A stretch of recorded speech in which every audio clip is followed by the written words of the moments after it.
I am the Whistler, and I know many things, for I walk by night. I know many strange tales, hidden in the hearts of men and women who have stepped into the shadows. Yes, I know the nameless terrors of which they dare not speak. And now, the Whistler's strange story, Fading Star.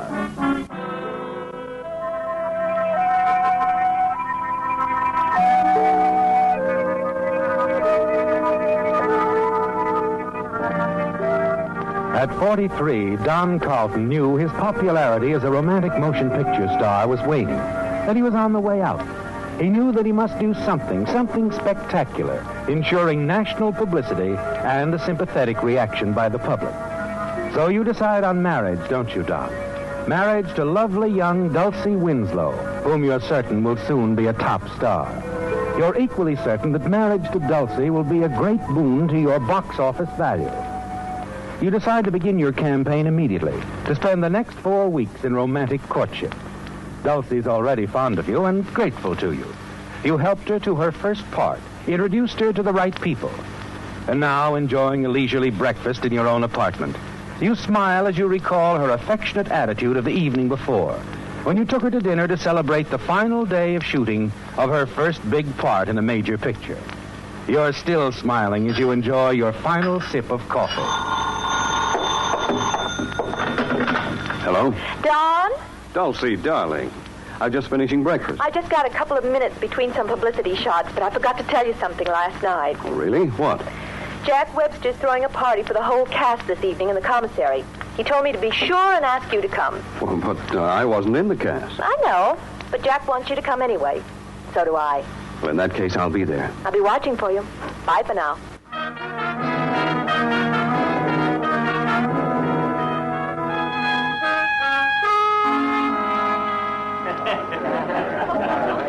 Well, it's quite a party. Everyone's saying you stole the picture. Oh, I wish I had. Who's the guitar-playing cowboy? Wally Varden. He sings the title song in the picture.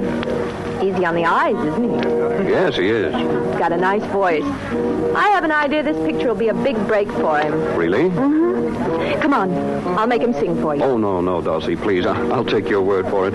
If there's one thing I'm allergic to, it's a cowboy singer. Well, he's a little more than that. Anyway, I want you to hear him. Come on, please. Okay. Wally, I want you to... Well, hello, gorgeous. I was just thinking about you. And I was just talking about you. You've never met Don Carlton, have you? Never have. Seen him often enough, though. How are you, Mr. Carlton? Fine, thank you. Dulcie was just telling me that Sing that number you did in the picture for him. Will you, Wally? Aw, he don't want to hear me sing. Well, then sing it for me. Oh, whatever you say, honey child. For you, I'd do anything. In the West, most men are young men, adventurous, ruthless, and bold. They fight for their fun and live with a gun. Just a few ever live to be old. Some men come west to forget what they've been. Some come to look for gold. A man named Slade shot his way to good pay, but I hear that he's getting old. He's always been smart and quick on the draw, laid lots of bad men out cold. But there'll soon come a day when they'll cart him away, 'cause I hear Jack Slade's getting old. Well, was I right, Don? Yes, I'm afraid you were. He's really quite good. Thanks, Mr. Carlton. Look, Dulcie, this party's nearly over. How about you and me going out in the town and celebrating? Well, I'm sorry, Wally. Don's taking me out. How about tomorrow night, Dulce? I'd love it. It's a date. I'll pick you up about 7. Take it easy, Dad. But there'll soon come a day when they'll cart him away, 'cause I hear Jack Slade's getting old.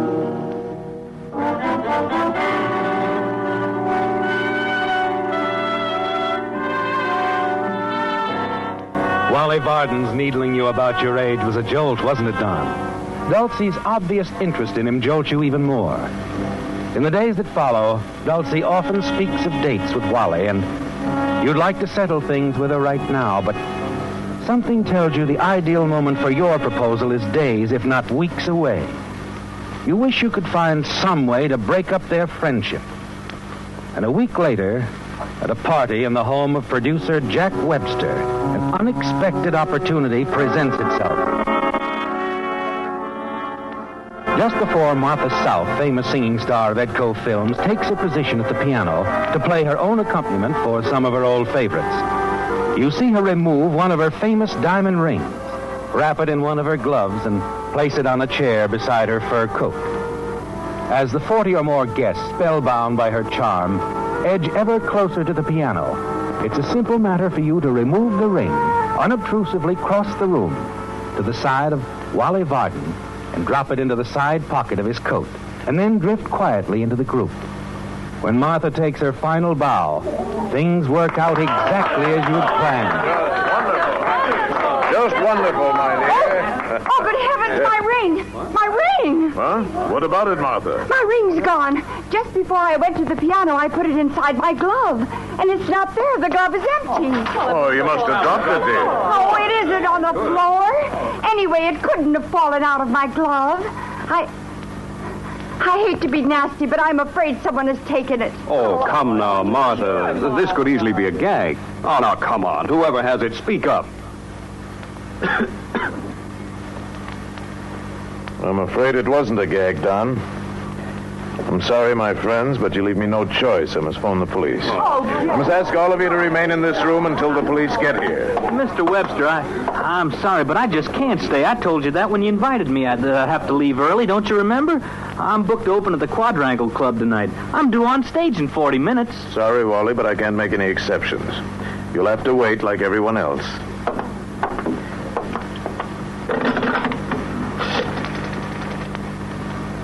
Operator, give me the police department, will you please?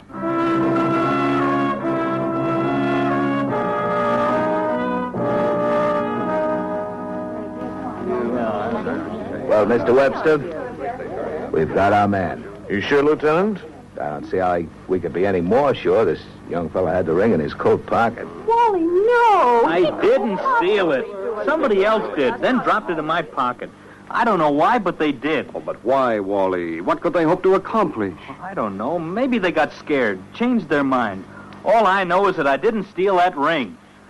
I know it's hard to believe my saying I had to leave to fill that club date just when I did. It makes me look bad. I'm afraid it does, Wally. Very bad. Oh, wait a minute. You mean this man wanted to leave before we got here? Yes, Lieutenant.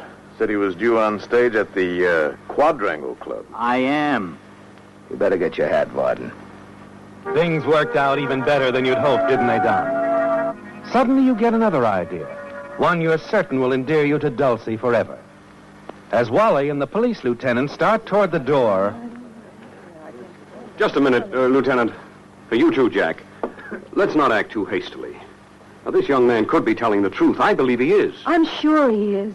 I haven't known Wally very long, but That's the whole trouble, Dulcie. None of us have known him very long. He's the only person here we haven't all known for years. Mr. Webster. Excuse me, Mr. Webster. Can I say something? Yes, of course. What is it, Bill? This young feller never took that ring. Oh, wait a minute. How can you be so sure? 'Cause I saw him the whole time Miss South was singing. He was standing right over there against the wall. Never moved once. You're positive of this? I sure am. I opened a little crack in the door and peeked in. Saw the whole thing. Did you see any of the other guests near him at any time? 3 or 4 of them. A lot of them was kind of walking around between songs. But you're sure this young man, Wally Varden, didn't leave his position on this side of the room? Positive. Oh, thank you, Bill. You can go back to the kitchen. You've kept us from making a bad mistake. Yes, sir. Shall I go back to my work? Yes. Unless the lieutenant has some further questions. No, nothing more. You're excused, Bill. Thank you, Captain. Well, it looks like we're right back where we started from. How about me? Does anyone still think I stole that ring? Oh, of course not, Wally. Gee, was I never did think so, Wally. I heard you say so, Mr. Carlton, and I sure appreciate it. I'll never forget it as long as I live. Is it all right if I leave now, Lieutenant? I think I can still make it on stage in time. Oh, certainly. We've no evidence to hold you. Well, then I think I'll be going. Good night, everybody. Good night, Wally. Sorry. Well, I might as well be leaving too, Mr. Webster. There's nothing more I can do. Good night. Good night, Lieutenant. And thank you very much. I think I'd better go too, Jack. I've sort of lost my party mood. We all have, I expect.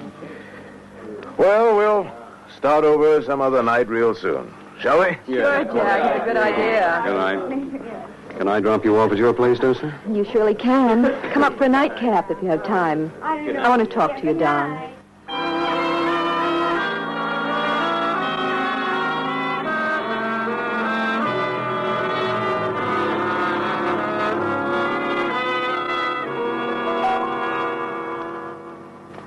I was proud of you tonight, Don. Oh?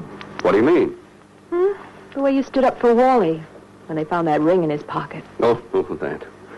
I just wanted to be sure he got a fair deal, that's all. He struck me as a clean-cut young fellow. He is, but... Quite talented, too. As a matter of fact, I'm going to see that he gets a nice break tomorrow. Really? Yes. The young fellow playing the part of the racing driver in Silver Road, the picture I'm doing now, was stricken with appendicitis today. I'm going to ask Jack Webster to replace him with Wally. They'll only have to reshoot a couple of scenes. I've never known anyone quite like you, Don. I'm glad you said that, my dear. Because, well, I've never been in love. You mean you... I mean, I love you, Dulcie. I want you to marry me. But well, you never said anything before. I didn't know. You should have. I've loved you for a long time. You should have told me. Now it's too late. You mean someone else? Yes. Wally Varden? Yes. Oh, I'm sorry, Don. I didn't know how you felt. If you told me earlier, even a month ago, you'd have made me the happiest girl in the world. But now Now it's Wally. Tell me, how long have you felt this way? Well, I've liked him all along. But I wasn't sure how I really felt till tonight. Tonight? Mm-hmm. When they found Martha's ring in his pocket. And he said he was innocent and nobody believed him. I knew he was telling the truth. And I loved him. I see. Strange how things work out sometimes, isn't it? Better be running along, I guess. But be sure before you do anything rash. Let this new romance gel a while. Don't rush into things. Huh, baby? Mm-hmm. I won't. Your attempt to frame Wally Varden boomerang, didn't it, Don? And you cursed yourself for your stupidity. At long last, you realize you're in love with Dulcie. That marriage to her means even more than the money it would bring you.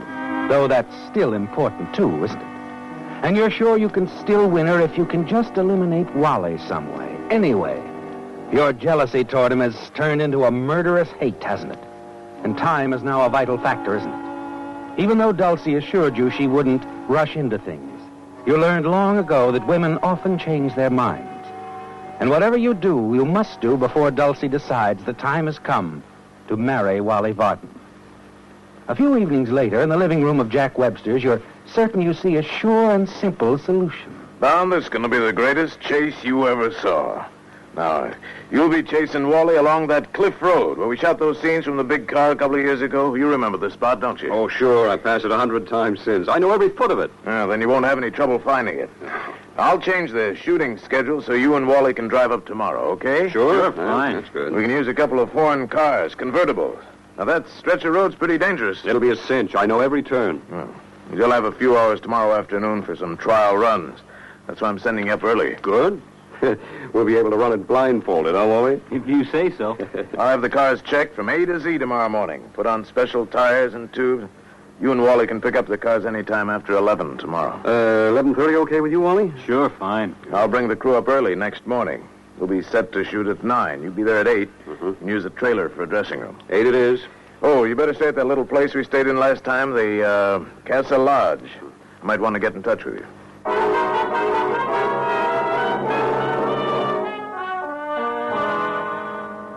It'll be simple, won't it, Don? Jack Webster unknowingly gave you the answer to your problem of Wally Varden. You know that cliff road, and you know cars as well as most mechanics. All you'll need is a hacksaw and 5 minutes alone with Wally's car. You know exactly how to do it, don't you? The rod connecting the two front wheels and the steering arm. You'll saw through just enough to be sure it will hold through normal driving, but come apart after one or two curves at high speed. And once Wally loses control of his car, there's only one way he can go, isn't there? The following evening, after hours of driving over the scene of the next day's shooting, you and Wally arrive at Casa Lodge. Yes, sir. Double room? I think we'd better have our own rooms, don't you, Wally? Oh, anything's okay with me. Well, better give us singles, I guess. Right. Now, let's see. How about parking space? There's a private lot in the rear, sir. Mm-hmm. Well, I guess that's safe enough. What about dinner? Well, there's nothing wrong with the Haviland Grotto. About a quarter of a mile north. Nice bar, too. Oh, sure, I remember it. Yeah, it's okay, Wally. Fine. Mm-hmm. After we clean up a little, I'll drive you over. We'll have a couple of drinks before dinner. Celebrate, huh? You're due to go a long way in this business, barring accidents.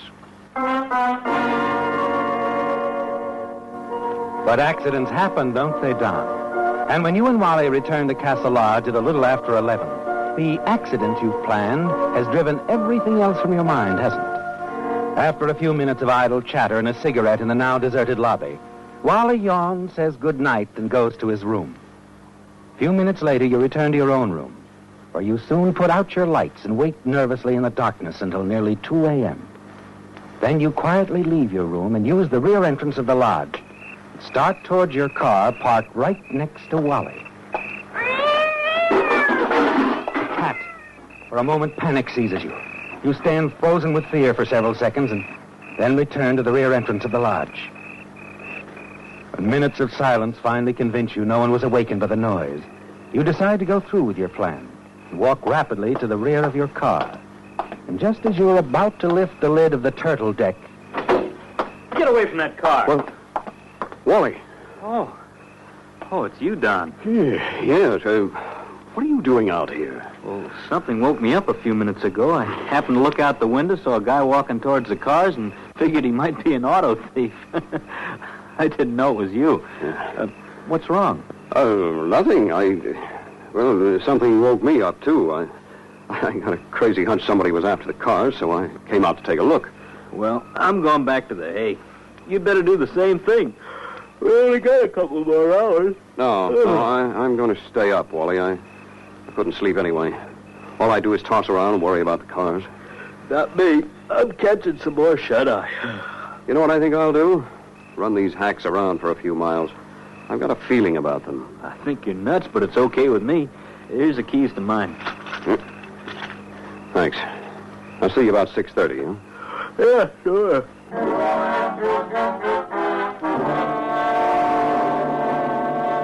Now it'll be easy and certain, won't it, Don? As soon as Wally re-enters the lodge, you take your toolkit and your flashlight from the rear of your car, slide behind the wheel of Wally's, and drive quickly away. A half mile or so from the lodge, you turn into a quiet side road, and in a matter of minutes, your mission is accomplished. At a little before 9 next morning, after some friendly kidding from Wally about your worries of the night before, you're sitting tense and nervous behind the wheel of your own car, your motor racing, about 10 feet behind Wally. After what seems like hours, Jack Webster finally barks the cue you've been waiting for over the loudspeaker. Roll 'em!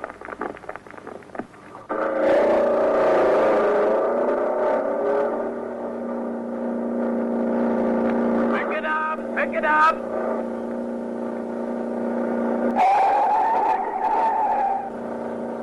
Snap on it, Don. You're falling behind. Close the gap on this turn, Don. Wally, what's wrong? Look out, Wally!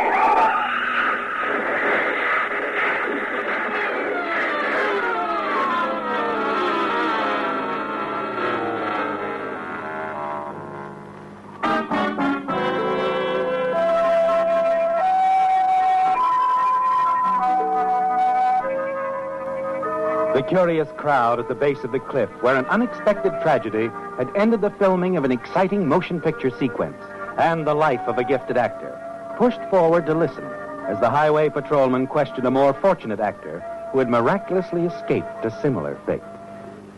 You say your car went out of control, huh? Yeah, officer, just after I made that last turn. I was straightening out the wheel, and all of a sudden I was in a spin. Why I didn't turn over, I'll never know.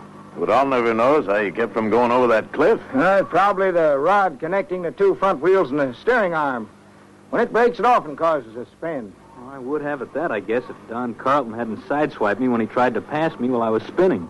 He knocked me over against that boulder, but he bounced off my car, and that was it.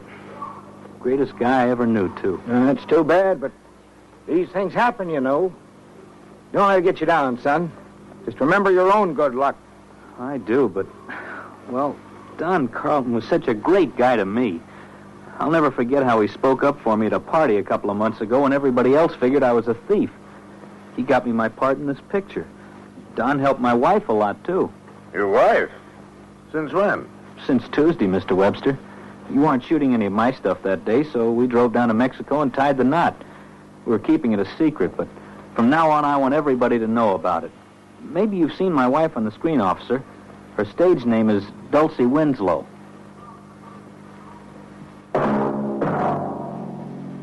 The Whistler. Listen next week when once again the United States Air Forces in Europe present The Whistler.